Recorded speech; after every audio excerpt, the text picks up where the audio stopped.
is Asinine Radio. This is the weekly music podcast where every week we get into a different band, different artist, and we break down one of their records. We get into the lyrics, how it was made, and everything in between. My name is Tyler, and way out there, hundreds of miles away, is Jeff. While you're listening, go to Spotify, Apple Podcasts, give us 5 stars. If you're watching on the YouTube, you smash that subscribe button, dude. That's what the kids say. And this week we are continuing with prog season. We're going really, really strong. And honestly, I don't know, we might be going for another few weeks.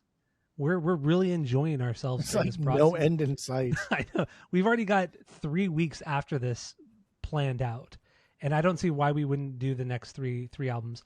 We're obviously going to finish with I'll just spoil it. The last record that we're going to do for prog season is King Crimson in the Court of the Crimson King. That's going to be the ender for prog season. But we have 2 bands between then and now, or 3 technically because we haven't done this episode yet. But so what are we doing this week, Jeff? What band? What album? What are we doing? We're doing Gojira, From Mars to Sirius Black. Yes, we are. Sirius. And yeah, you don't like Harry Potter, so you're making Harry Potter references. But that's okay. That's okay. Muggle.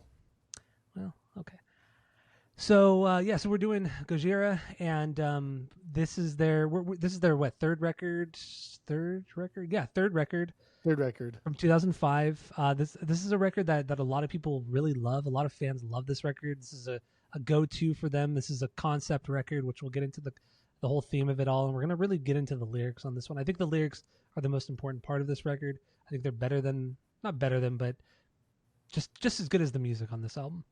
And honestly, I have more notes about the lyrics than I do the music. So let's get into our origin story with Gojira, and then first impressions of this record, and then we'll get into the bangers. Well, I have no bang. I mean, I think all the songs are good, but are we gonna do this sequentially? I feel like we probably should, because it tells a story. True. And it would be easier that way to get everything out. I didn't list everything as a banger. I just kind of did like my top 4 things. Yeah. But I do think everything essentially needs to be here. I don't think anything's out of place. I think everything serves a purpose. Whether I list them as bangers or not, like, I love the songs. I did. I liked it all. Agreed. So let's get into the origin story with Gojira. What do you got? Go. Just one of those we could talk about, like, oh, I heard this song from here and this person, but like really what did this for me was the Paris Olympics. Gojira's been a band for a long time, and they played metal for a long time, and I never cared. But when I saw them play that Olympic opener, I think it was the opener in Paris of the Olympics, and they're like fucking on the balcony of some, who gives a fuck about anything in France really, but some historic France building, and they're like on set. I was like, what the fuck? And then at some point they had a pirate ship come through, and I was like, dude, this is so fucking cool. This is not just like musically, I thought it was badass, and they captured my attention. But also just like aesthetically, like they put a lot of effort into making this look fucking badass. And I'm happy they did that. And I think I watched it live, and I don't know why, but I didn't watch it. I kind of got into like the Paris Olympics thing, and I don't remember why, because Olympics are kind of dumb. And I've watched 0 Winter Olympics. I don't know if they've started or not, but I know they're talking about it. They have started. Week. Yeah, because that one Lindsay girl got fucked up when she was like skiing or some shit, and I watched that. Oh, okay. When I say I watch it, it's more like I'm scrolling, and then like the video pops up, and so then I watch it. It's not like I seek it out. But anyway, the Paris Olympics was kind of like, fuck yeah, dude, this band's kind of badass. And then I realized that the Fortitude records, like, oh, that's the same band from the other record that I listened to that people loved that I did not like. But then I started listening to a little bit more. And then we did this Prague Week. And oddly, that thing on Instagram that I sent in the group chat popped up during Prague Week, right? Or Prague season. Do you know what I'm talking about? No, I don't know what you're talking about. I sent this drum track in for The Art of Dying. Oh, yeah. And you were like, yeah, maybe that was like 2 weeks ago. Maybe that was like 2 weeks ago, yeah. So we were in Prague season. Yeah, that was weird. Yeah, so maybe Instagram just knew, like, yo, dude, you probably will like this band if you actually gave them a chance. So I gave them a chance, and here we are. I fucking love this shit. It's great. I'm glad. Yeah, that was really the thing that sparked this doing Gojira, because that video was really cool. Just breaking down the time signature, the beats, all that kind of shit. It was good. And also, so the building you're speaking of in Paris is the the conciergerie. I don't know if I'm pronouncing that correct, but it's on the Seine River. I don't know how to pronounce any of this. I'm not French at It's a all. sign. The Seine River. Okay, yeah. So this has been around since like the early 1300s or some shit like that. It was a prison in the 1400s, but it was famously known for imprisoning Marie Antoinette, who was beheaded, and that's why in the performance there's that woman, the headless woman, when Gojira were playing. So that's what that was in reference to. So there you go. But So sick. and the song they were singing, or the song they performed, was Mea Culpa, which was which was a song from the French Revolution. So there you go. Dun, dun, dun, dun, dun, dun, dun, dun. Is that the French national anthem or some shit? I have no idea. It's either theirs or fucking England. I don't fucking know. I only know the U.S. national anthem because It's the only one that matters. Yeah, Fuck yeah. Why would you know anyone else? All other national anthems are dumb. Straight up. Are dumb. Stupid. Oh, it's all so dumb. All right, so my origin story, yeah, they're a band that I've known about for probably 20 years, but I've just never, maybe I've heard a song here and there, and it never really clicked with me. Even like the performance at the Olympics, I thought it was cool, but it didn't make me want to take a deep dive into them. The only record I had ever heard prior to this week was their last record, which was what's that fucking record? Fortitude. Yeah, that's the only record I've heard in its entirety prior to this week, and I thought it was fine. And even this week, after listening to it a couple times, I still find it to be okay. They're way better records. I think it's crazy that you don't like that.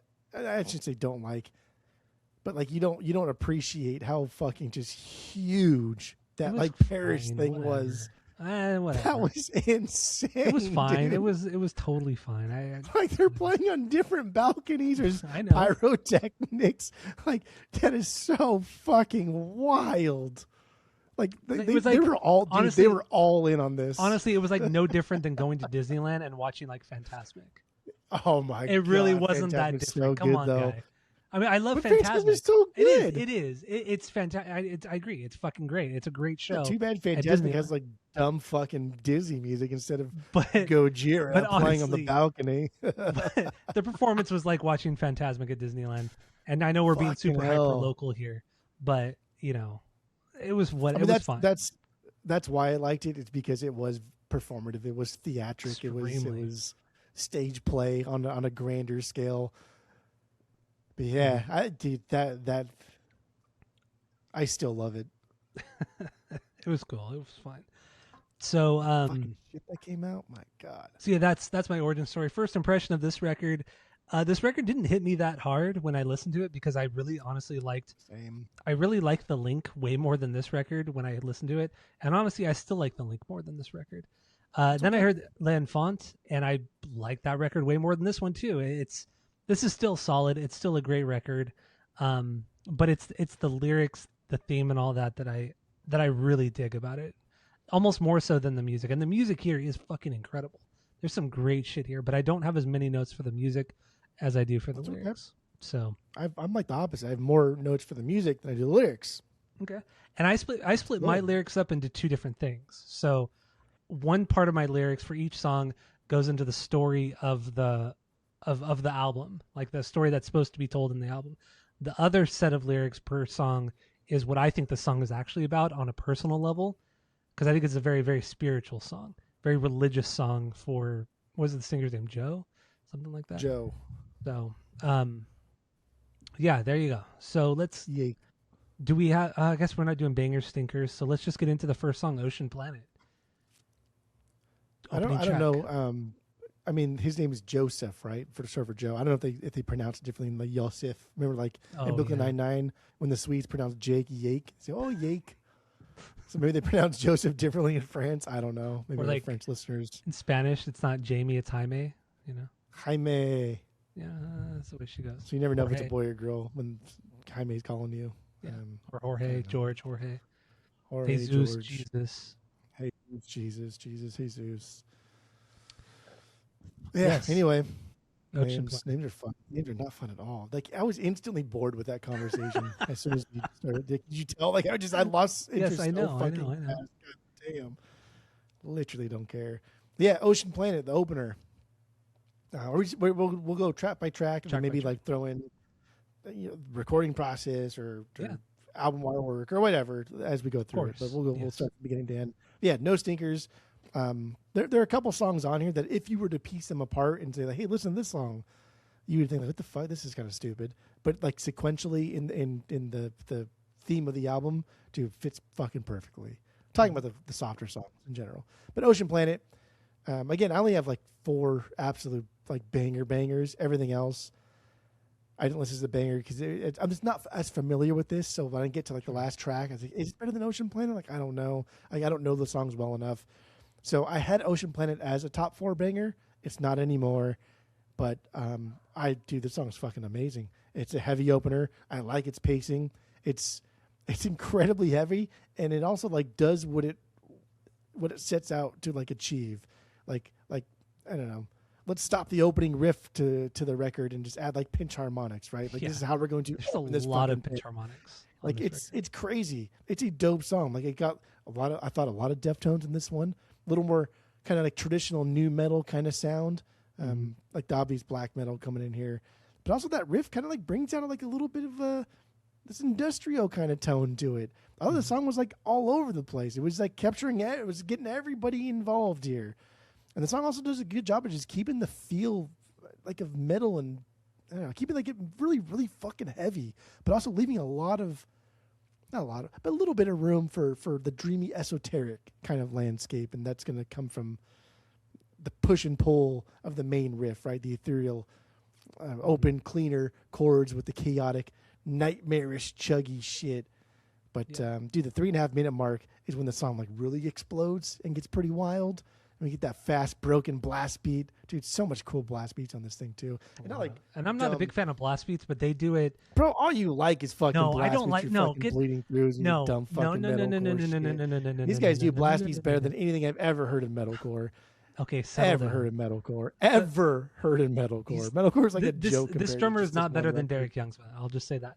Oh, But of I course, don't. the I greatest- don't. yeah. Oh. I'm not a big fan of blast beats. I really don't. I like him. I like it sparingly.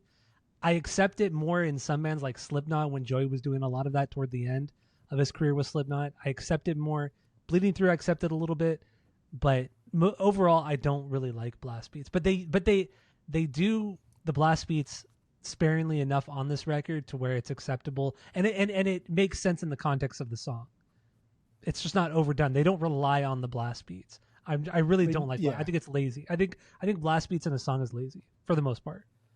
I mean, Never blast been a beats big are fan just of a different type of riff a drummer can do. And if you're relying on blast beats to carry the song, it's like, dude, that's just stupid, Yeah, right? yeah. The There's same zero way groove. that, like, There's zero groove. the same way that like a lot of people complain about Zach Wilde relying on the pinch harmonics to drive his music forward. Yeah. So it's another thing. But dude, they do it so damn well here. But yeah, dude, this song is unreal. This song is a perfect fucking opener. It's a great thesis statement. It incorporates a lot of different styles and genres that they will delve into on different songs a little bit more deeply. I like it. I like it a lot. I agree. Yeah, it like you said, it's a great thesis statement. It has everything. It has the very kind of the very stoner A little boat. doom metal kind of trudging along, pacing to the song. Very chuggy guitars through parts of it. The constant double bass in certain sections of the song. Big ass heavy riffs, interspersed with some weird pinch harmonics, some weird arpeggios thrown in there as well. So and everything all done in this song is 5 minutes and 32 seconds long. So they condense a lot of it into this. Also, this song starts out with the whale song or the whale noise, whatever noise the whale makes. Is there a specific word for it? I don't know, but I'm sure there is. you hear this noise as you go throughout the record. Yeah, and this song starts out with it, and lyrically. So the overall theme of this record is it's about the destruction of Earth. This guy goes out to save the world essentially by astral projecting to Sirius, and then it goes to the Maker and then tries to save Earth, and that's really kind of what this record that's kind of this loose story of what this record is trying to tell. So on this particular song, it's about him having visions of the end of the world. And the only way to save the world, this vision tells him that he has to travel to this other planet, to this other solar system, and have the creators fix it. Whether this is extraterrestrial, whether this is something more spiritual, or it could be one and the same. I don't know. But he's not sure how he's going to get there. And then eventually, in the next song or two, you'll understand that he astral projects himself to this other part of the universe. So that's really what this song to me is lyrically. I think the other songs get a little bit deeper and have multiple meanings, but yeah. Anyway, Ocean Planet, killer song, Good. killer Good. opener. So we get into Backbone. This is 4 minutes 18 seconds long.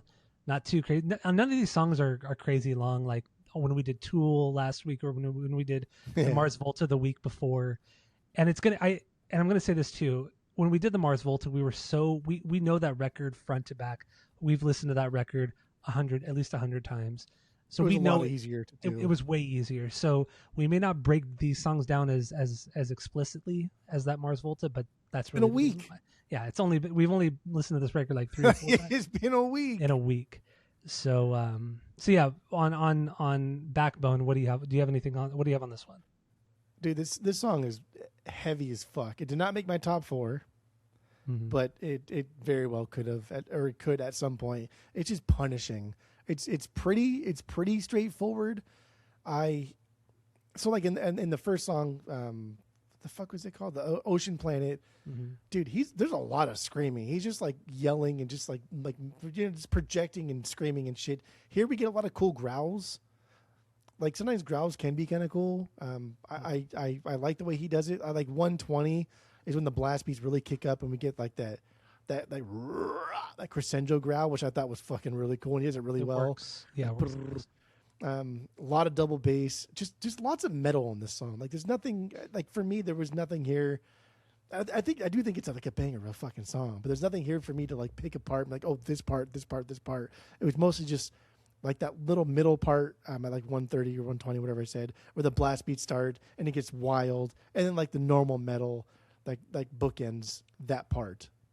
Yeah, I get it, and it's more of like the verses and the transitions, because there's not really there is kind of a chorus, and that's the weird thing about this band. They focus more on their verses, and their choruses are always like 1 or 2 lines. Like they're quick and short, and between the chorus and the verses, there's also like an instrumental break. Sometimes it's 20 seconds, sometimes it's almost 2 minutes long, and then there's always like an intro and outro. That's really how most of these songs are structured. Some of the songs have 2 verses, some of them have 5 or 6 verses, but the verses really are the focal point of the songs. This particular one, the verses are very, very heavy, almost thrashy kind of riffs going through them, and then the instrumental breaks between the verses. Yeah, the blast beat, not blast beat heavy, but blast beats are appropriately placed within the song. Good songwriting, dude. But yeah, it's a relatively short song. The bridge gets bigger, heavier, and a bit more grand sounding, and then the outro instrumental just fucking heavy as fuck. It's so heavy. Yeah, it's great. I mean, I don't have a lot of notes for this song. I have a lot of notes for a lot of songs, but I do think this is a pretty straightforward song. I think so too. I think even lyrically, this one is too. To me, this is like some people were saying online. This is like the call to adventure to save the planet from destruction. Whether that's God telling him, saying like you need to do something for the world, for it to like you have a platform. Let go out there and try to change the world. Or in the context of the story, it's him traveling, astral projecting to another universe or another solar system, another planet. Where first he goes to Mars and then he goes to Sirius. I literally wrote these as far as like the story goes, but like Backbone obviously is like real Backbone. Speak out against like the atrocities of whatever you feel is happening in the world. But like in the story of from Mars to Sirius, I think this is the part where like the speaker is like prepping or actually going to start traveling to the whales, to the whale city, right? But obviously the Backbone is more like you said, the call to action, like grow a pair, time to get up and get your boots on and get ready and then go out the door and do something. But in the story realm, because I only wrote my notes based on just like the story itself, because I don't know. I the lyrics were cool, and the story's I fucking really rad. I like it. I liked it all. I think this is one of out of since we've started been doing lyrics on the podcast over the last 4 or 5 years. This is one of my this might be one of my this might be top 5. Might make my top 5 like favorite lyrics from an album we've done on the pod. I really like the lyrics on this one. Good girl. Now, one thing I'm going to say too, the way he sings is very almost one dimensional. So there are moments where sometimes when he's singing, you're reading the lyrics along, and you kind of understand what he's trying to say. The vocals don't match the lyrics. The vocals don't match what's going on in the song, even when because there are quieter parts, relatively quiet to this band, and the vocals just don't match. They're out of place. Like this is where you need like later, like maybe even like Magma era vocals in certain sections, because it would have fit some of these songs better than he sings it. And I'll get into those sections later on in the record. It's more later in the record, but yeah, I just wanted to stop and say that. So we get it from here. We get into From the Sky, 5 minutes 48 seconds. Musically, I mean, to me, this is very like Slipknot, but All Hope Is Gone era. If you're familiar with that record, their 4th record from like 08, 09. Very much more like death metal, tech metal. That's what that Slipknot record was. Joey was just an absolute monster on the drums, but a lot more blast beats, a lot more double bass too than albums prior. So that's what this song reminds me of. It's very Slipknot-esque of that era. But there's some cool shit on here. There's some really cool shit on here. Did you rank all of them as Bs, or like did you rank them 1B, 12B, whatever? I honestly started doing it, and then as I got like 4 or 5 songs in, and I'm like, I can't even put these as Bs. It gets hard because like we don't know the songs that well, so it's hard to say, do I like this better? But this was my number 1B. This is my favorite song. This is a really cool song. I mean, yeah, this is a great song. And I think it's because like that main like fast picked guitar riff is what does it. Also, like over the slower drum beat, I think the song just sounds huge. And when the guitar riff slows down, like in the verse, to that weird. And there's actually like a term for it. They call it like the Gojira pick scrape. Okay. Right. I know what you're talking about. Yeah, I know exactly what. Is that actually a pick scrape? I don't know. So I had to watch a video of what he does, and what he does.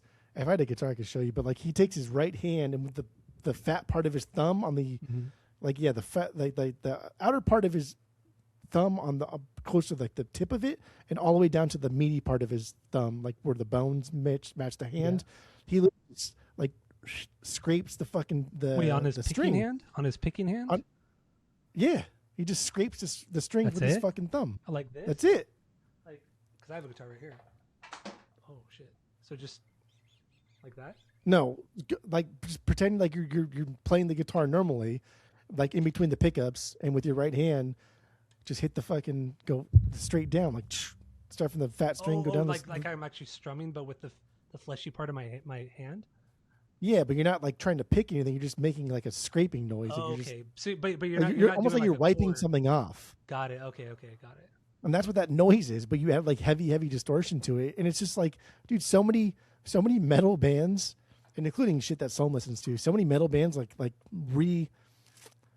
replicate that noise, and I thought that was so weird because I thought he was doing something with the pick scrape, and it's just, no, he's just fucking fat thumb. That he just scrapes the in between the pickups on his guitar, and that's fucking weird. Cool. But it's all over this record, and it's all over what he does. It's like an iconic thing that he does. I thought it was like an arpeggio. Somebody was like some arpeggio thing he was doing, but yeah, apparently like something like super quick arpeggio that he was doing, but apparently not. But yeah, it's all over this record. It's all over a couple records too, and that's his signature sound. That's really cool. But like the longer this song goes along too, like the bigger I think the relief is in the main riff, right? Because it starts off with the and then like we get a little part here and there, and he likes to that's how he sings most of the time. But then like every time we get back into the main it's like the drop gets bigger and bigger and bigger and bigger, and like how Mario doesn't get tired during this whole fucking song, because I watched one of these ones live too, and he never shuts the fuck up. Like Dude. double bass for fucking days. I know. And I wrote that down that too. all over this. I like that all over this record. He will go from like double bass blast beats to double bass and then like halftime on a beat, right? Just like, why not? I don't give a fuck. I can do it. And like the bridge, dude, the bridge is like slows to a crawl in comparison. And we get that lead riff that also acts as a solo. And again, Mario just keeps a double bass going while halftime's his beat. It's just it's wild stuffs, and it makes it so fucking fun metal. That's what I put in my notes too. I said this is the song where almost the entirety of it is just constant double bass pedal. I mean that's really until you hit the bridge, and that's the bridge like comes like at 3 minutes into the song. He is constantly keeping tempo, keeping just like constant, just way faster than that than I was just doing right there. But it's pretty fast though. Just fucking constant the whole time.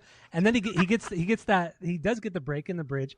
But the break is short-lived. It's maybe like 45 seconds, a minute long. Yeah. And then you get into that instrumental section at the end, and he goes right back into it. Like the break is very, very small in the context of this song. It's honestly impressive. And I mean, I obviously didn't watch him play this live, but I'm sure he could pull this off live. And like we mentioned, like we mentioned in the rankings, going from their first record, Terra, to the Link, his drumming got significantly better from the first record to the second record. Like he put in the fucking work to build his stamina. So much respect, right? Because yeah, like some guys can just be naturally good and just get better like on their own or whatever. But I don't know if he just put in the work or if he just got better. But it does sound like he got better in a sense where it wasn't like a natural, just like, oh, I'm just naturally fucking good. It does seem like he put in work. Yeah. And like I respect that so much. Like put in the fucking work, man. Put in the work, and now you're this guy. You know, like fuck, dude, you're playing the opening Olympics to the Paris. That's fucking wild. Yeah, it is. Good for these guys. Very good. So lyrically, so this is where I start to split it up between two different things. I start to split it between the context of the story, the overall like story concept of the record, and then what I think the deeper meaning to the record is as well, where the songs are. So in the context of the story, it speaks of how the world came to be, how the makers came from a far off place in the universe, most likely extraterrestrial, whether it's from another solar system or from Mars. And like kind of what's mentioned throughout this record is that Mars was a failed planet.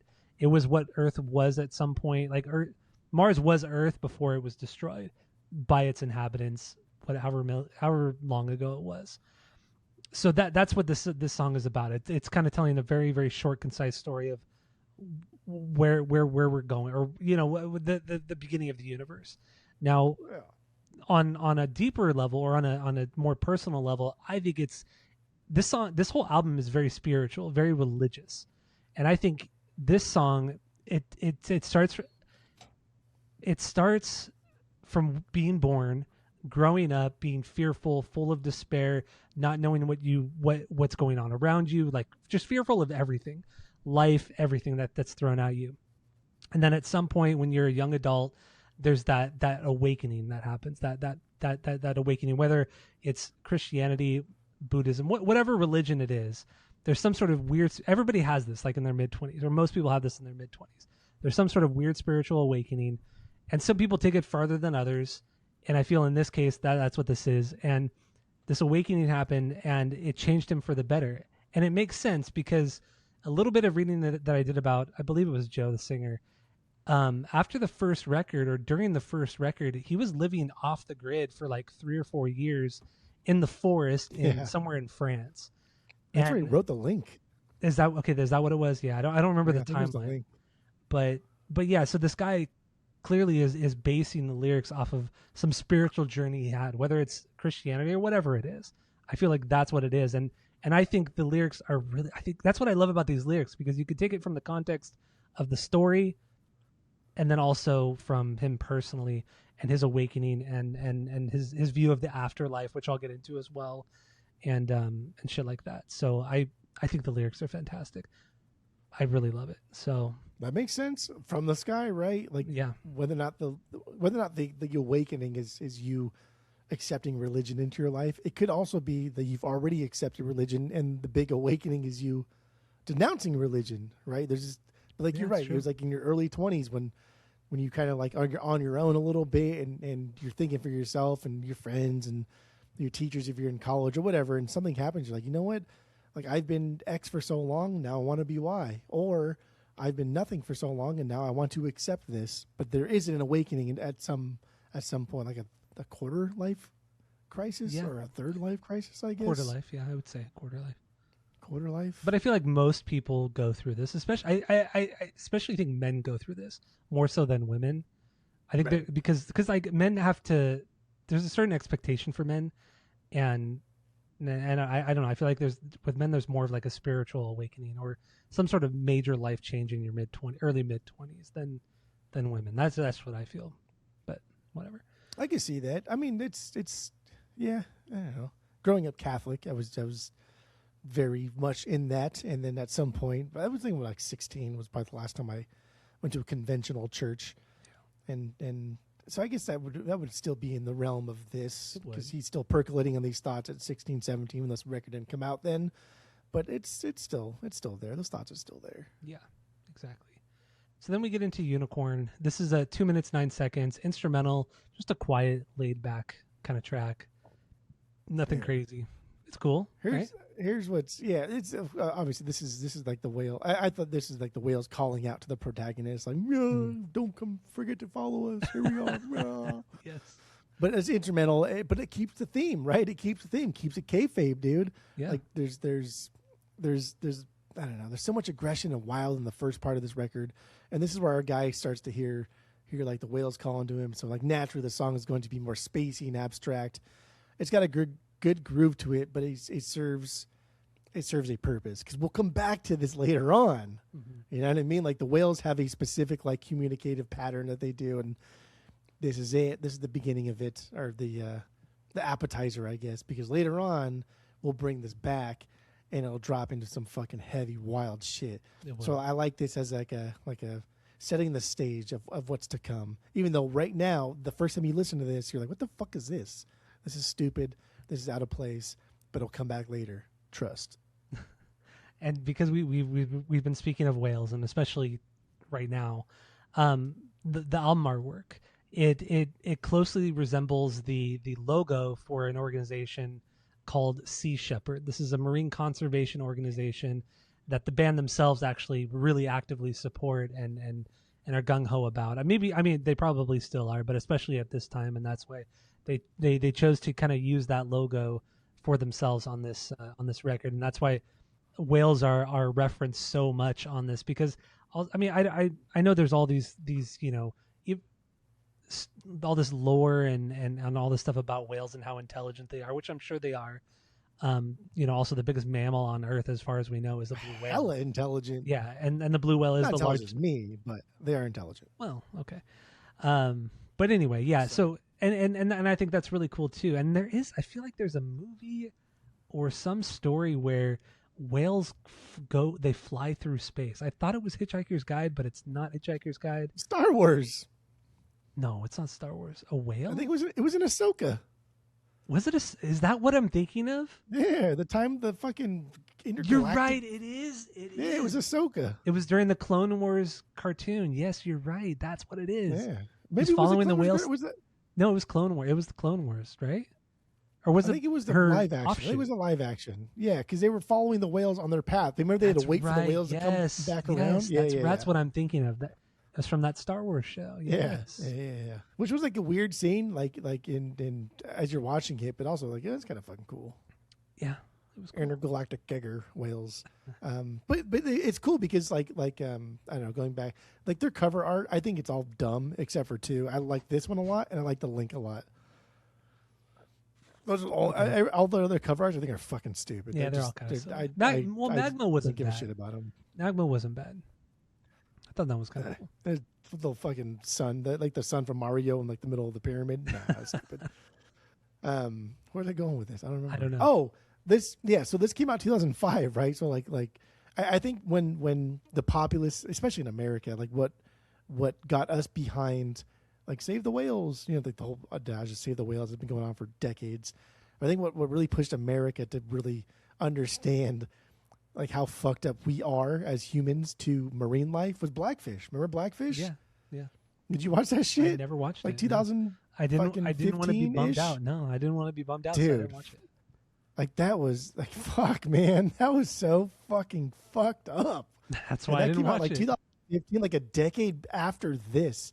And then Gojira was already kind of like, yo, dude, we are kind of fucked up to animals in our marine brethren, and like nobody really cared until Blackfish came out. And I mean, better late than never, I guess. But it is cool that Gojira was doing it a decade before. Yeah. So I respect that.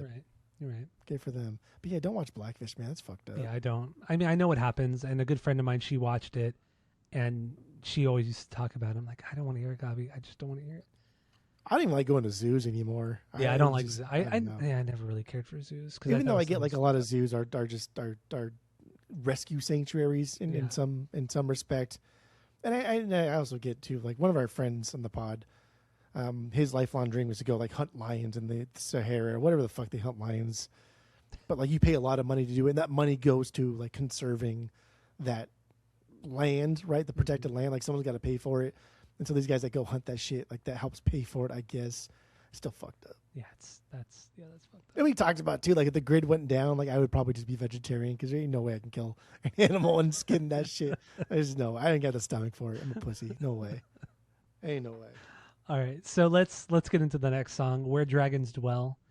This song's 6 minutes 54 seconds long, very mid tempo, big huge riffs, pinch harmonics, dude. But the song also has a very like soaring feel to it. What do you have on this one? It's cool because this keeps like the beauty of Unicorn and just metals it up. Very very open riff, a lot of space.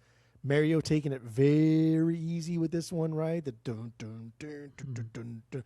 A lot of notes ringing out, soft pinch harmonics, not the hard that we heard in the beginning of the Ocean song. Big chords.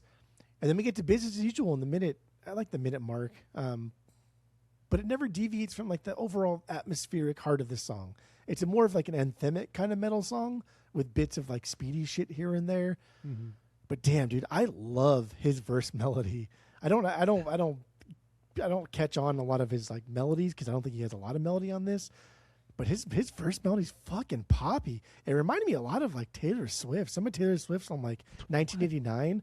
I mean, like on Blast Off, dude, my God, it was just, it was good. His verse melody's really good. Okay. I do like how the song transitions from the traditional anthemic metal thing into the more in-theme atmospheric anthem in the later part. But overall, this is a good placeholder. This is like a really, really, really fucking good placeholder. Yeah, and I love the transitions as well between the verses. On the guitar, like there's some incredible cool guitar playing and guitar parts to really just to get in between the two things, and it nothing about this song feels dull or boring. Nothing about this song drags. I think Mario's drumming on here, the double bass, the footwork here is incredible. It's not constant, just like let's go for 3 minutes like in earlier songs. Like he varies it up, he changes it up, and plays to the song and builds the song. There's some really good stuff on here. Lyrically, I think this is one of the lyrics could go both between the story and my, like, personally, I think this is about overcoming self-doubt, insecurities about yourself, and then eventually bringing out the best in himself because of that, like growing, overcoming those things, the self-doubt and the insecurities. And that's I think it fits in both. I think within the story, it's like, well, I'm scared, I'm terrified of trying to be a better person and save the planet and leave the planet to go rescue the world. So it's all that self doubt. Like, am I good enough? And it fits both. It fits both. It does. I agree. It's the narrator talking about his own demons, like personified in the dragon. Mm-hmm. Right, where dragons dwell in the lair. Also, it was blank space, not Blast Off. Blast Off, I think, is a Weezer song. But blank space, when she's like, "It's gonna be forever. I'm gonna go down in flames." The song. Yeah. Okay. Dude, I don't know, the vocal melody in the verse reminds me of that part. But yeah, the lyrics, he's just talking about his own demons here, and if you want to do like superficial in kayfabe here, it's him like, should I fucking save Earth? Like, what the fuck is here? We're horrible to everybody, and this sucks. Whatever. But like a more deeper thing with Joe. I mean, who knows what he's going through, right? And there wasn't a whole lot written about his story. Maybe just because he didn't have a horrible upbringing like some of these other lyricists. But well, I like that. I like. It was not bad. It wasn't bad at all, actually. No. What I was gonna say is these guys living in France. They lived in France, and they lived on essentially in a beach town. You know, they lived. Yeah. You know, a quarter of a mile away from the beach, and they surfed. Like these are essentially kids growing up in Newport Beach. That's really what this is. Went to like New York at whenever he fucking felt like it to visit his uncle. So not saying that has anything to do with whether or not your music can be good or not, but because everybody goes through some shit. But they didn't grow up in fucking Siberia, or they didn't grow up in some war poverty. Yeah, exactly. They grew up in a fucking beach town surfing. The Newport, I mean, I don't know. I've never been to this part of France, but we've been to Nice. We've been to Nice, but I think this is like more Nice surf heavy. Nice. Nice was beautiful, but Nice was nice. This is like, I think this is like a surf area of France, and that's what they did. They fucking surfed. Newport Beach, or Laguna Beach, maybe of France. Even bougier. No. Could be bougier. I don't know. Bougier. I don't know. But let's get into the heaviest matter of the universe. This is 3 minutes 57 seconds long. This song's heavy as hell. Let's get into the heaviest matter of the universe. This is a pretty short one in the context of the record. That's not an instrumental. It's 3 minutes 57 seconds long. Not that much shorter. But this is a killer song. This would probably be in my top. This would be in my top 3. Actually, this did make my top 10. So there is that. The song is heavy as hell. Some killer fucking riffs. Especially during some of the instrumental breaks, and especially in the intro, the way that the drums play off of the guitar parts, I think is incredible. And also, I like in the context of the song, like lyrically and musically, it matches really well because the last 2 verses of the song, he sings it a bit cleaner, and it reflects the hope and positive feel of the lyrics on the song. I think this is a really cool song. What do you have on this one? Yeah, I love, dude. This is my 2B, or not 2B. This is my 2B. The chuggiest riff in the universe is what this fucking thing could be. It's fucking heavy. I love the palm meter riffs. I love the backbeat quick guitar riff, like that shit, and the fact that Mario's kick is just matching the quick chuds. Right? Why do you keep saying it like Mario? What? You always say it like Mario. That's his name. Okay. I don't. What do you? You never say Mario. Mario? Mario. Well, I don't know how to pronounce it, so I don't want to assume that it's just Mario. It's kind of disrespectful, no? Well, to I don't know. You dilute it down to just a cartoon character. You being worried about not being disrespectful? Yeah, I don't want to offend anybody. Yeah, the fact that Mario's kick is just matching the quick chucks in the. See, now that you said something, now I can't help but laugh. It's wild. At first, I didn't like the clean singing, but after a couple listens, I think it serves a purpose. It's in theme of the song, of the record, and I like it. I like it a lot. Like, the song has so many wild parts, and like that's also one of them. The clean singing is one of those wild parts, and ending on a blast beat, cool. Again, he does blast beats so well because they're not just. He treats them like a riff, like we talked about earlier. He treats them like a riff, not like a driving factor of his drumming or part of the song. I love it. Or use that as a crutch. He never uses that as a crutch. I thought like this is him traveling to the whale place, right? And he's experiencing wild shit in the universe along the way. He's like, holy fuck, look at that thing. As my mind astral projects itself to this whale planet, and he's just seeing all the stuff the universe has to offer, and he's getting extremely humbled by the experience. The heaviest matter of the universe. Damn good song. It's great. Yeah, within the story, it's about him astral projecting through the solar system, through the universe, on his way to Mars, because he's still not to Mars yet. Because remember, this is from Mars to Sirius. So he's still not to Mars yet, and he hasn't seen the true destruction of Earth and what happens after Earth humankind has been destroyed. So he's still in a very positive. He's looking at everything very positively still, and he's just amazed and blown away by everything he sees as he projects through the universe. And on a more personal level, I feel like this is like a part of the spiritual awakening of the singer, of Joe. And this could be whether it's meditation, transcendental meditation, it could be just praying, just be from a Christian standpoint, this could just be praying, because people do have these kind of these transformations when they accept God or Jesus into them.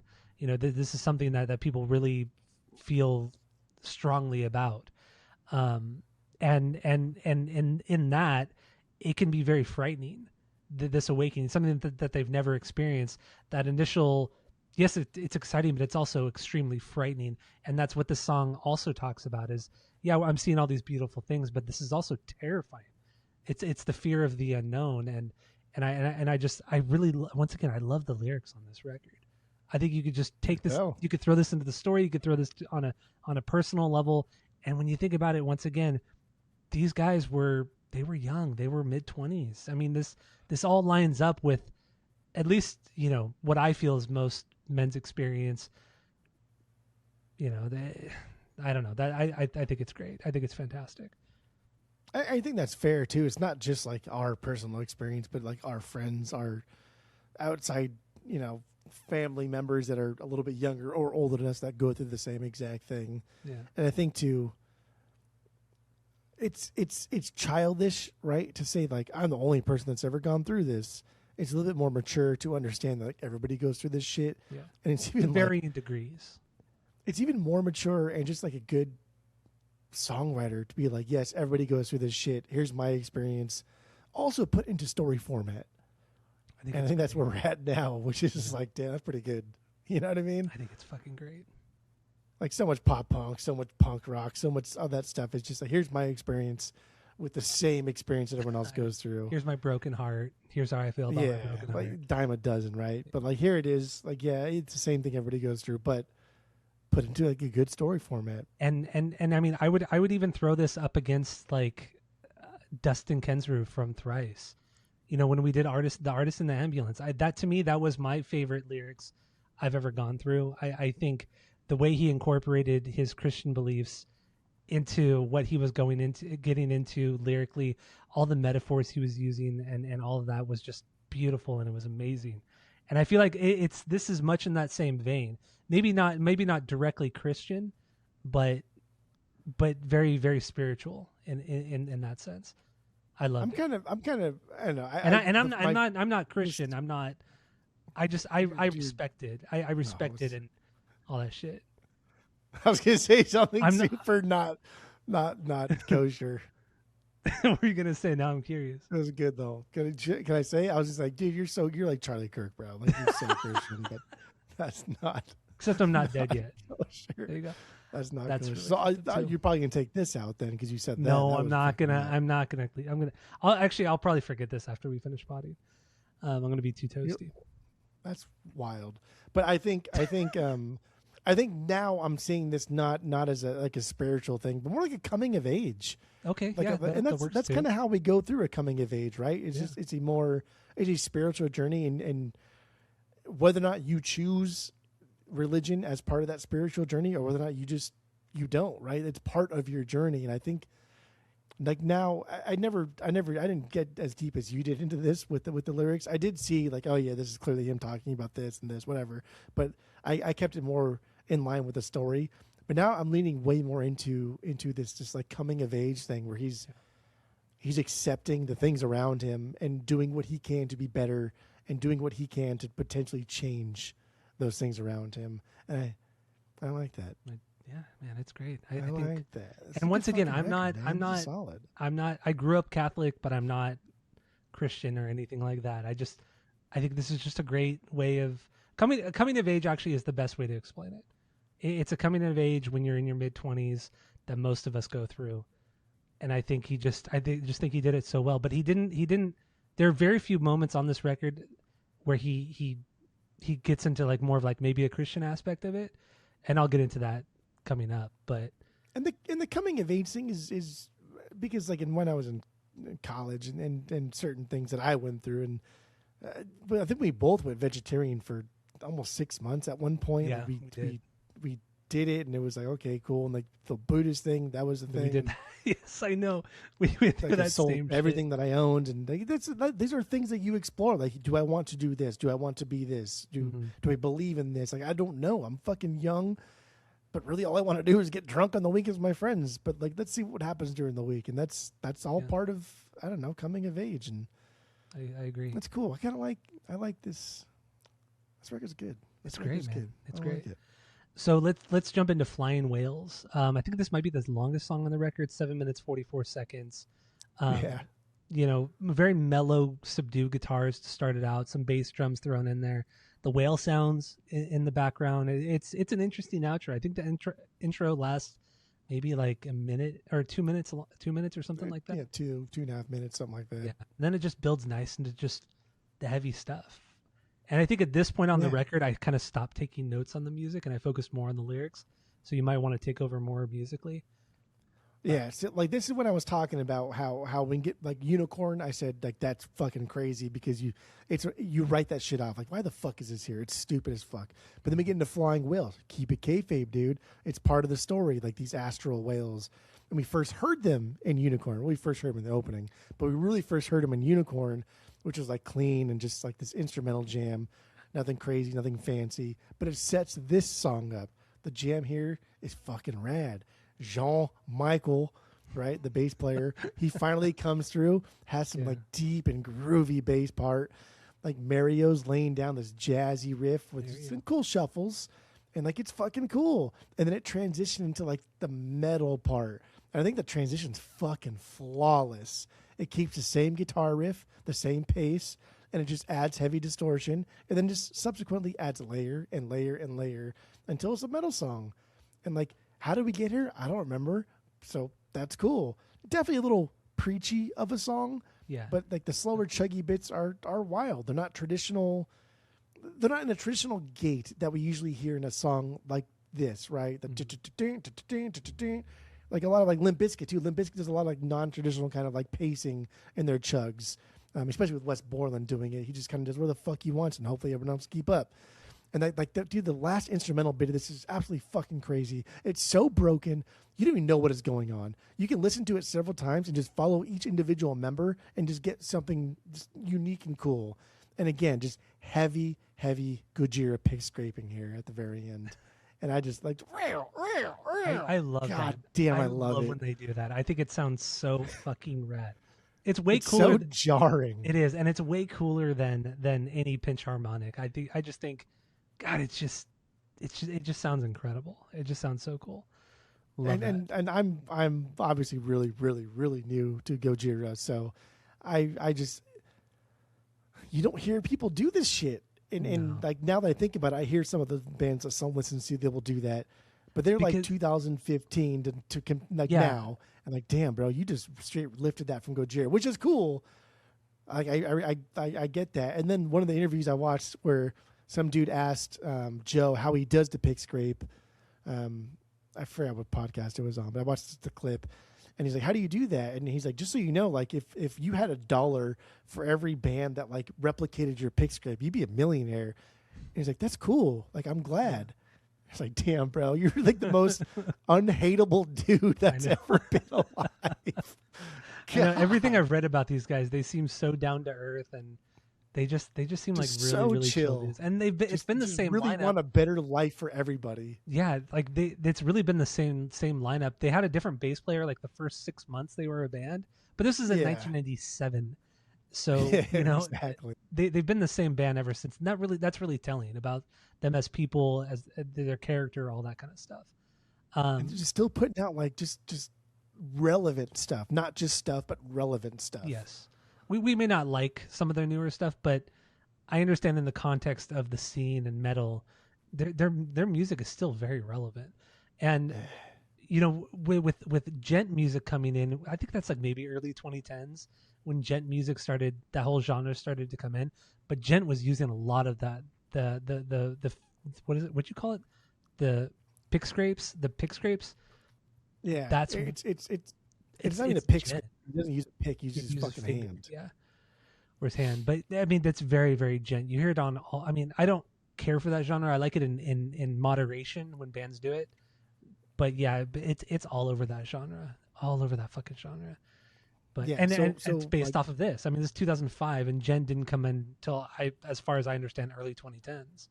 So it makes sense. so like Flying Whales is my 3B. I love this song. I love it because I think this is like their most proggy song on the record. How we get from like essentially Unicorn into just fucking metal Gojira is wild. Mm-hmm. It never feels like, okay, that's where they change the song. It's this gradual build. And not just that, but it builds off of Unicorn into Flying Whales. And I think it's just an incredible song. This could be my number one. That's my 3. So That's great. So within the context of the story, you know, it's about finding the path the whales took back to the maker on this distant planet on Mars. And that's what it is. So it's trying to find their way. He's trying to find his way to the maker, and then eventually finding the maker. Now on a more personal level, I think this is about death and the afterlife. You die because he's talked about previously in this record, talking about self-doubt, depression, anxiety, all that kind of stuff, you know. And when you get to that point, especially when you're in your teens and early mid-20s, you're just thinking about that stuff a lot. You think like you said, a quarter life crisis. You know, you start thinking about all this shit, and you start having this kind of coming of age spiritual awakening. And so he's thinking about death. He's thinking about what happens after you die, the afterlife. And the whales represent angels in this. That's what I think it is. The whales represent the angels taking you from your physical body to essentially heaven, let's just say, because there's a lot of references to light, to clouds, to a higher being. And like I said, the whales are essentially the angels guiding the person from their physical form to heaven. Because the end of the song, lyrically, it speaks a lot of clouds, and we all know clouds are representative of heaven. That's just what we see. Like, yeah. And looking to the sky. I mean, all of that kind of shit. It's all very much, maybe not Christian per se, but it's still very. I think it's very Christian based. But it may have other elements to it. But that's what I like about this. Spiritual. Like the more you talk about this, the more I because my notes are very heavily into the kayfabe of it all, rather than Joe's perspective. But I think they go fucking like hand in hand. So this is him actually reaching the some type of terrestrial being or celestial being, be it whales or whatever. But they don't talk. They don't talk to him, right? They somehow pass this great knowledge onto him, and he can hear them and he can understand them, but they don't talk.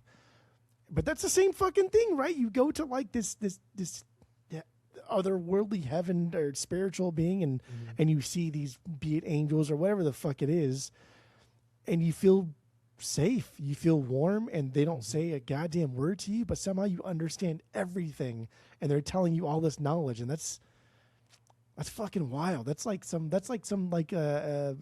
coming of age thing, right? Where you're heavily invested in something, church or I don't know, protesting or whatever the fuck you want to do, but like you see all these things and you're processing all this information. No one's actually talking to you, but in your mind you're processing it, and you've come to this realization. And I think that's the same thing here. What he's talking about, like I see these whales and they're talking to me, but they're not really talking to me.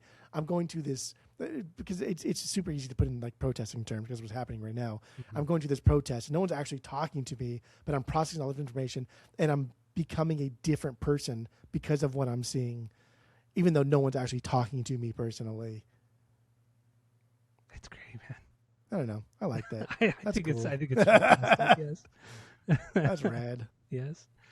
And so then we get into In the Wilderness, 7 minutes 47 seconds long.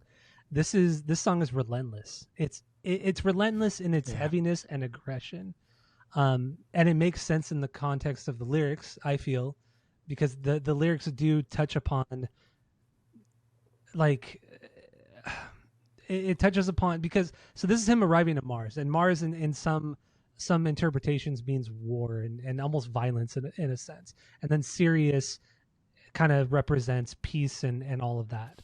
So he's arriving to Mars, and now we're seeing kind of the destruction of Earth, of humankind, of Earth and humankind. But where he's at in the story where he's at, he's watching this all unfold back on Earth, but now he's reached it, and now he's seen essentially the tree of life. He's seen where things come from, like kind of like not the start of the universe, but where the kind of life begins, and how things just happen in cycles and just happen over and over again. And that's where we're at story wise. What do you have musically on this one? I agree. Just like story wise, right? Like and keeping kayfabe here. He's coming across this. He's coming across his terrestrial planet of some sort. Whether in his journey, it's a loose journey, so take that as you will. And he's like, "Dude, this is fucking dope. I wish my home was like this." And then we'll find out later on that this kind of was your home at some point. But I so like from the beginning, I love this guitar riff. I think it has its own melody, especially in the fucking chorus. And then Joe just screams, right? Yeah. Sometimes in the chorus, like we talked about, the choruses are kind of weak in comparison to their fucking dope-ass verses. This is one where I love the chorus because it has a melody. But Joe, like, takes a step back. He's like, I got to do something. Let me just scream and let the guitar and the melody do its thing, instrumental-wise. And it's fucking cool. This reminds me of all like the shitty metalcore bands that try and do something like this that's wild and great and just over the top, but just have never achieved anything close to this. The slower, chuggy guitars over the double bass, always fucking cool. And then both instrumental bits are absolutely dope. They're tight. They're full of just noise, where one guitar is riffing and hitting like the slower notes in the melody. The other is just filling up space. And what I didn't like about other Gojira albums is when they're doing the higher, jangly, super distorted guitars. It's essentially just being like a keyboardist at that point. This isn't like that. We're getting a lot of those parts, those little pick scrapes here. I love that shit. And like, it sounds so good in this song. The drumming follows both guitar parts, right? He's following when it's go parts, the drummers the double bass real quick, but then the slower parts, the drums following like the lead guitar, the palm muted chug kind of thing. So like Mario's all over the place. Mario drives these songs and keeps the beat going. And I don't know. Well, this would have been like my 5B, I guess, if I were to rank it as such. Very good. This is seriously the wildest song. Even like the break during the song, the bridge, I guess you would call it. It's still fucking brutal, man. Even when there's just like slow ass part. Yes, like everything about this song. Crazy. This is literally the most brutal song on the record. It's gnarly. So lyrically, I think that's where what I talked about earlier. You know, in the context of the story and watching the Earth and humankind being destroyed, but also understanding, you know, this is where kind of life begins too. You know, everything's cyclical. You know, civilizations, humankind, everything is cyclical. Spiritually, I think, you know, I guess from a spiritual level, I think this is kind of has the same meaning. This is the point where in the afterlife, he's reached heaven. He's reached a place in the universe where all life stems from. You know, whether you believe in reincarnation or you just believe in the afterlife in general, this is where you end up going after you die, after you leave your physical form. And honestly, I know you haven't read the books and you're probably going to make fun of me for this, for being childish, but this reminds me so much of the Chronicles of Narnia. The 7 book. Okay, hear me out. Because 7 books? 7 books, yes. The Lion, the Witch, and the Wardrobe is the 2nd book, which is one of my favorite books of all time. But anyway, C.S. Lewis, the author of the Chronicles of Narnia, he was, in all of his books, all of his stories, everything had a Christian undertone, an underlying moral meaning, every single one of his books. And the Chronicles of Narnia, the way they're set up, it goes from Genesis to Revelations. So in the first book, Magician's Nephew, there are many parts in the book that actually sound like this song lyrically. So I feel, this is just my opinion, I feel like Joe writing the lyrics, he probably took a lot of inspiration, not only from the Bible, but also maybe even the Chronicles of Narnia. Like certain aspects of that first book, even the last book, the 7th book, a lot of elements from both of those books relate to this specific song. Watching how life grows on other planets, on other planes of existence, because that's what the Chronicles of Narnia books really go over in the first and last book are the planes of different planes of existence, and Aslan himself, the lion, is essentially God. And then that's really kind of, I mean, it's extremely loose, and it's way deeper than that. And anybody listening who is a critic of C.S. Lewis, I get it. He's a Christian apologist. A lot of people have an issue with that. But on a more surface level here, I feel like there's a lot of inspiration from the Chronicles of Narnia and all that kind of shit. I don't know. I think whatever. I don't. I was care. gonna say like you said, a lot of people. I don't like him because he fucking writes books, but No, but a lot of like I should- hardcore Christian theologians and shit like that, they don't like C.S. Lewis because he was more of an apologist. He didn't follow the Bible as strictly as a lot of people as people believe he should have. But I think the morals in his stories and his writing style was just amazing. I think C.S. Lewis is one of the greatest authors ever. But anyway, I feel like there's a lot of comparing or relations to sexual relations. the Chronicles of Narnia. Let's just say that. Mark Henry, sexual chocolate. So anyway, let's get into World to Come. We're almost done here. There's 12 tracks. We're on track 9. This is 6 minutes and 52 seconds. Instrumental intro, more upbeat, lighthearted, and musically overall, it's very uplifting. Even with the screaming vocals, it's very uplifting. Yeah. I always dig a change of pace when it comes to like these type of albums, especially if they can keep in theme with the album. Mm-hmm. I think their music is so deliberate on this record. I like how playful the bass gets to be here. Like sometimes he's just climbing up the neck and he's able to drop back down to the low notes. Other times he's playing with the vocal melody and just making a note matching. Same with the guitar and the vocals. They'll match up sometimes. I think that's cool. I don't know. It's just cool, like kind of like alt metal sound mixed with like their normal metal shtick that they got going on. Mm-hmm. Like how dark the song gets later on, and we get like cool drum beats out of Mario. Like the song builds and it gets in some cool places later on. What do you keep laughing for? I mean, you're just saying Mario. That's his fucking name. How do you know his name's Mario and not Mario? I mean, it could be. I don't know. I don't speak French. Because I know fucking. I've played Super Mario Brothers. Like, come on, that's fucking a little close-minded now. A little bit, but musically, I think this is what I was talking about earlier in the episode, where I feel like sometimes his screaming vocal or his vocals just don't match the song, and this is one of them. He really should have changed it up and been a little bit softer, more ethereal, rather than just be overly aggressive. It just doesn't quite fit the instrumental part of it. I think that shit. Like some Deftones kind of shit. Or maybe just not sing. You could just not sing in most of the song. Yeah. Let it just kind of be an instrumental. That would have been fine. Yeah. It's cool. So it's fine. Lyrically, in the context of the story, it's him viewing Earth from above, from Mars, and just seeing things change, and if there was peace, how it would just be paradise and blissful, but humankind is just not on that path. They're on the path of destruction. So he just hopes for paradise and bliss and peace in general, but it's just deep down he knows it's not going to happen. And then on a more personal level, I feel like this is the narrator finding his paradise in the afterlife, and that everything is just beautiful and unreal. And when you're growing up, this is kind of one of the things you're kind of told, like when you die, you go to heaven, and everything you love and everything is going to be beautiful and perfect and blah blah blah and all that stuff. And this is his hope, after he dies. This is what gives him faith in whatever it is, and hope for what's to come in the afterlife. That's what this is. This song is all about hope. That's how yeah.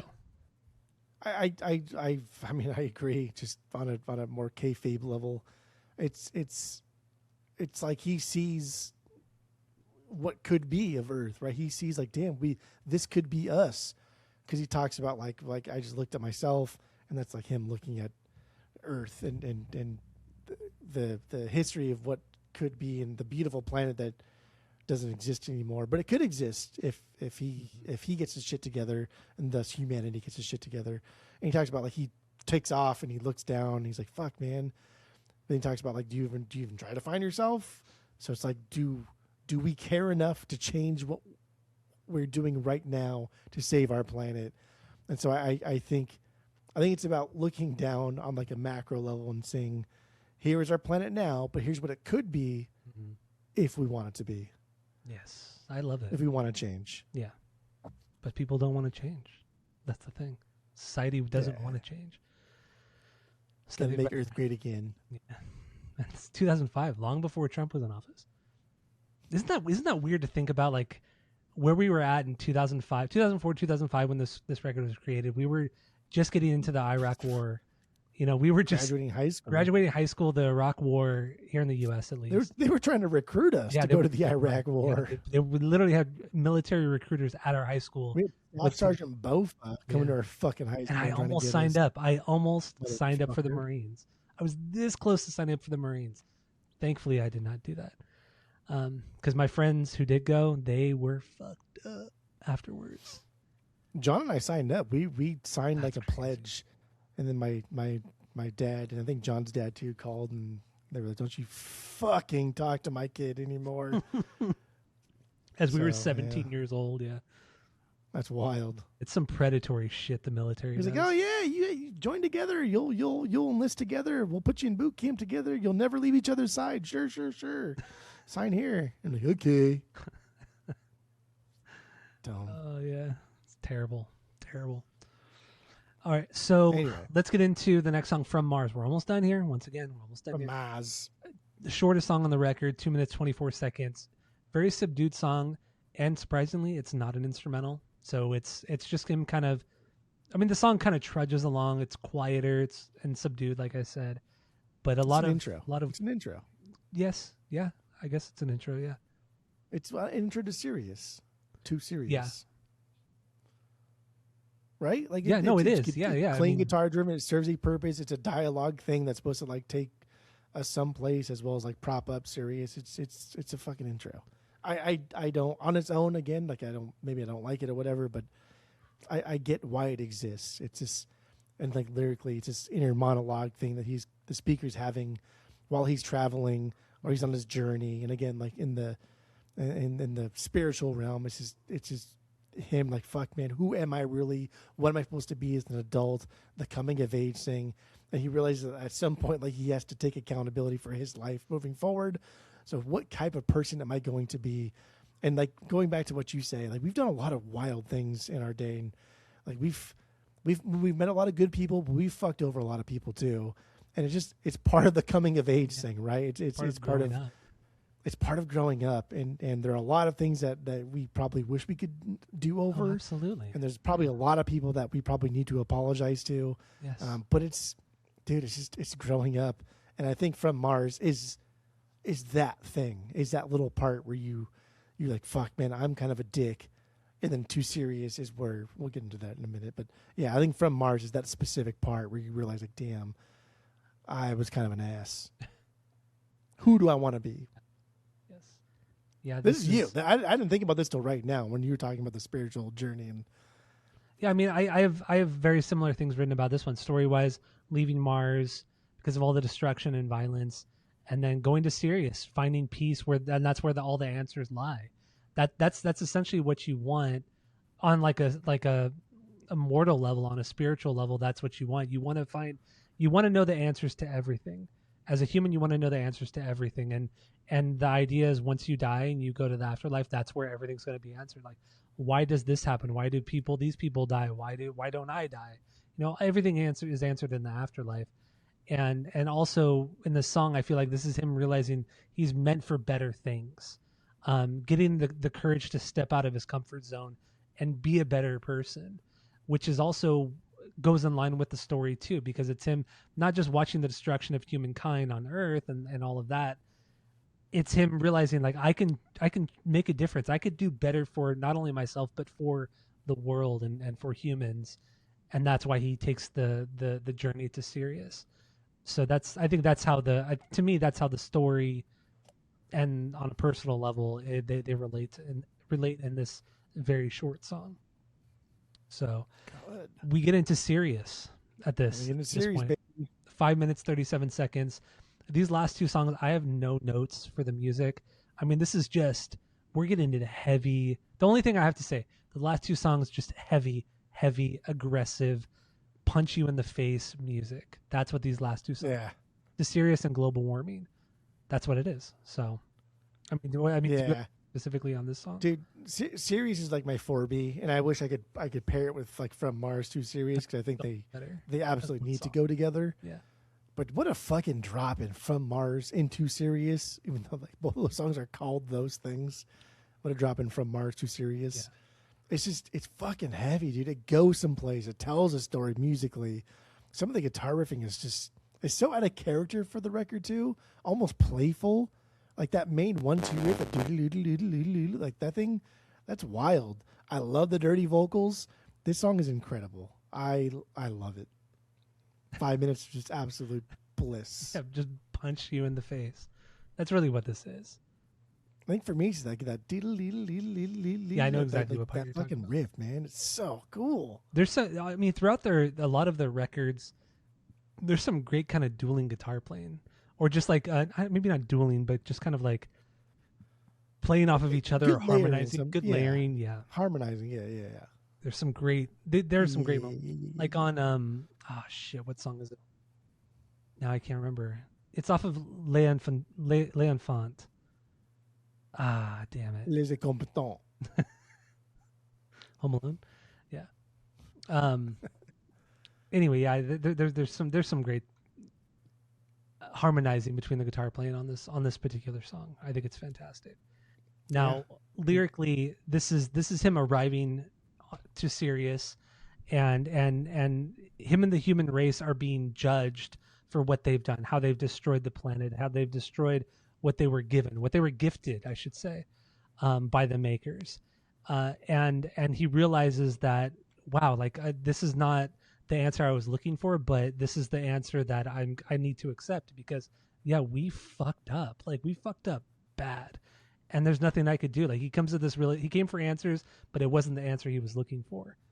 Spiritually, personally, I feel like this is him getting to the afterlife and then being judged. Let's just say from a Christian standpoint, I can't speak for other religions. I could barely even speak for Christianity. But let's just say, you can speak. I rarely speak, but you reach the pearly gates. You confess your sins. It's the final judgment from God, and in the end, no matter what happens, God is all forgiving, and you found pure bliss, pure happiness. That's what it comes down to. As long as you believed, that's all that matters. You can be forgiven for whatever you've done. I mean, that's a very, very, very naive, and not naive, but very basic way of kind of viewing it all. But I feel like that goes hand in hand with what the story is telling at this point. It's like, well, I made it to this point thinking this is what it was going to be. I admit to what's happening, but what am I going to do? It's just that you have to accept what you have or what's happening and how people are judging you. That's what it is for me. On this Okay. I get that. I mean, again, my notes are very, very kayfabe, but I like the idea that this guy, and I guess we can go global warming and then go through the story and of how because of what you have been saying, how I view the story differently. Okay. But let's get into global warming, close it up, and then I'll do my little story real quick. And then thoughts. I mean, I don't have a lot on global warming, musically or even lyrically. Musically though, I love the guitar playing.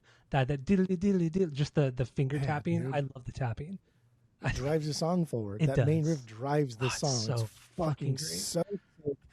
And I like that it can change itself a little bit. Mm-hmm. So it's not just like doodle doodle doodle doodle, but there's a little bit of phrasing changes, a little nuance to it. Mm-hmm. So it's not like quite repetitive. But the drum beat behind it is fucking dope. And again, Mario changes it up just a little bit, but we don't want to change it too much because this isn't like a wanky Van Halen song. This is something that's supposed to be serious. This is the closer. This is like the big fucking ending to the song. And like the last minute or two is just cool because it gets into this dope just groove with the melody and everyone's just, all right, let it go, right? Just like drift off into space. I like Yes, that.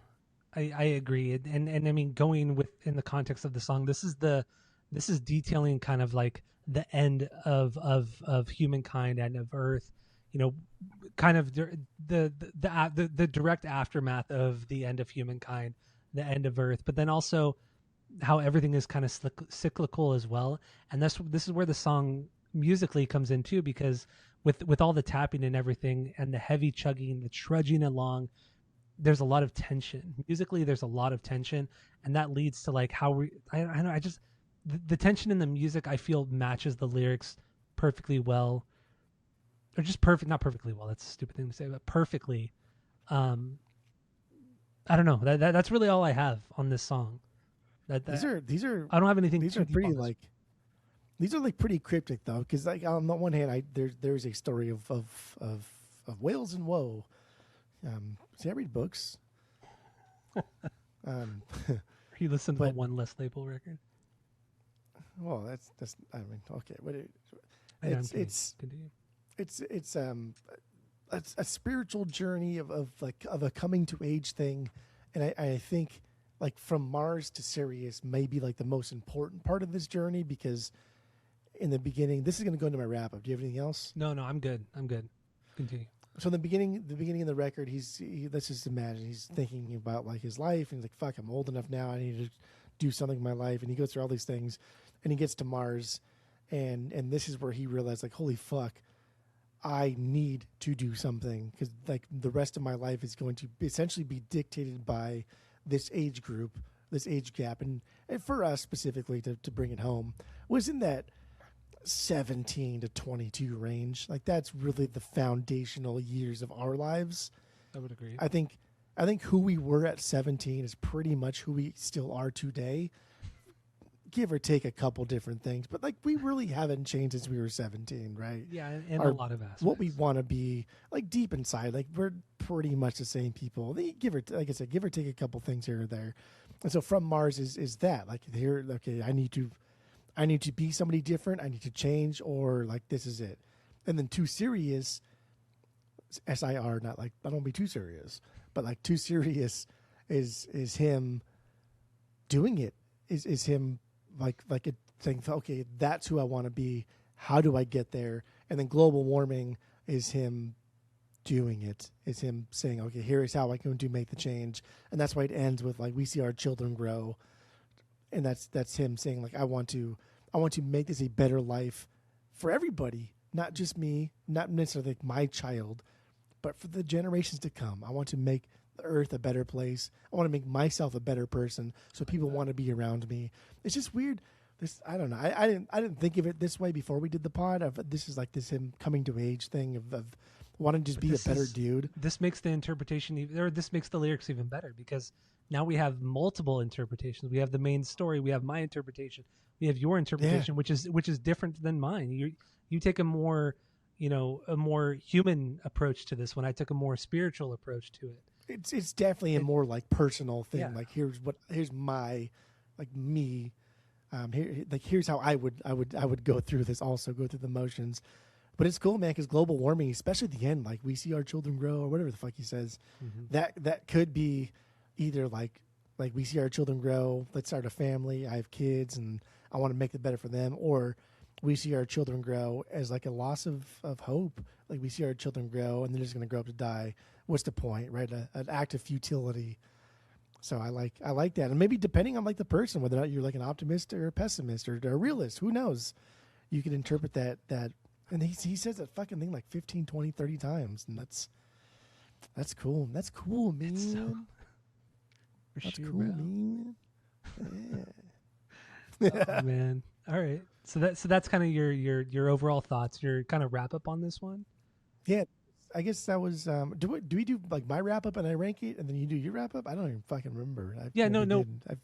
Yeah. Do you wrap up, rank it, and we have a 3-point rating system where 3 is a perfect album, 2 is a good album you're going to continue to listen to, 1 is a bad album, but give it a shot, and 0 is the worst thing you've ever heard. So, I mean, if you have more of the wrap up, get into it.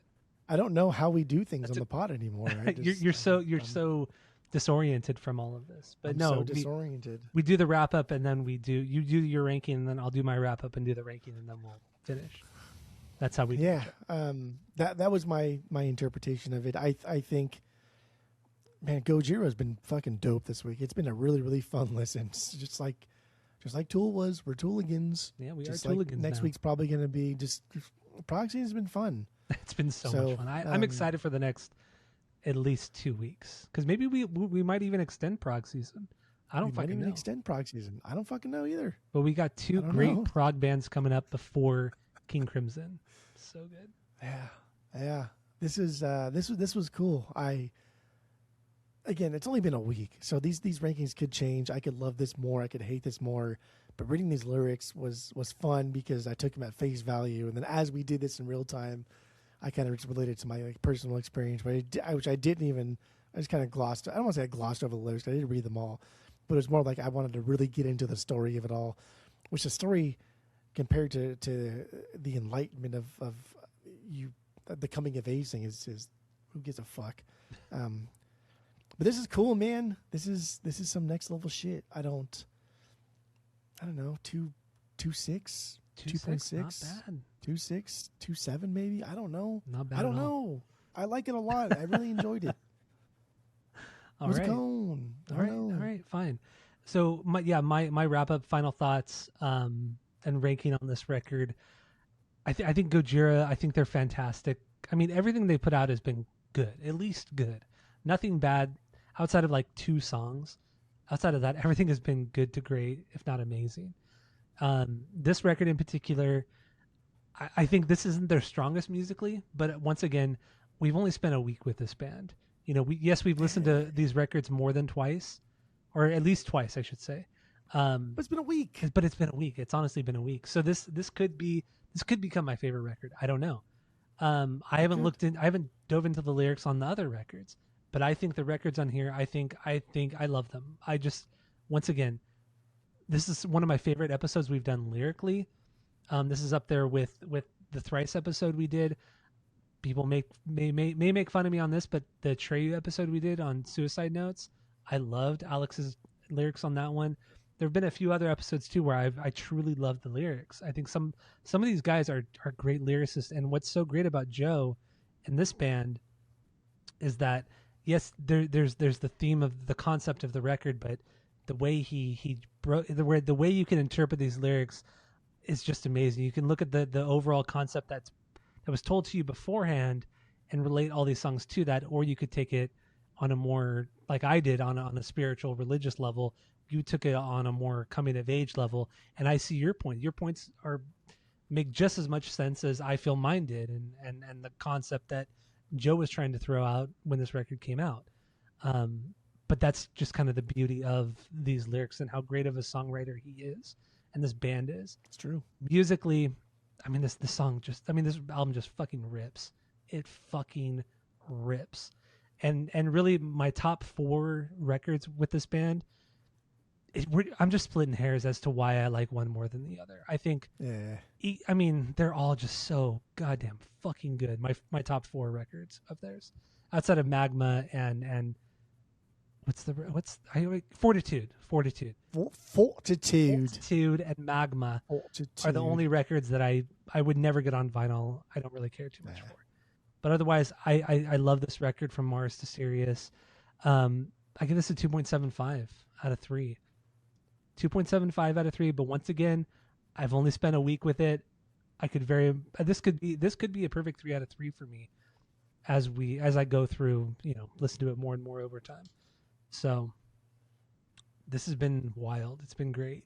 So yeah, we're still in prog season. We got 3 more weeks of prog season at least, and hope you guys all enjoyed. And thank you all for listening. Go to Spotify, Apple Podcasts, give us 5 stars. If you're watching on YouTube, you smash that subscribe button, and that's it. That's all.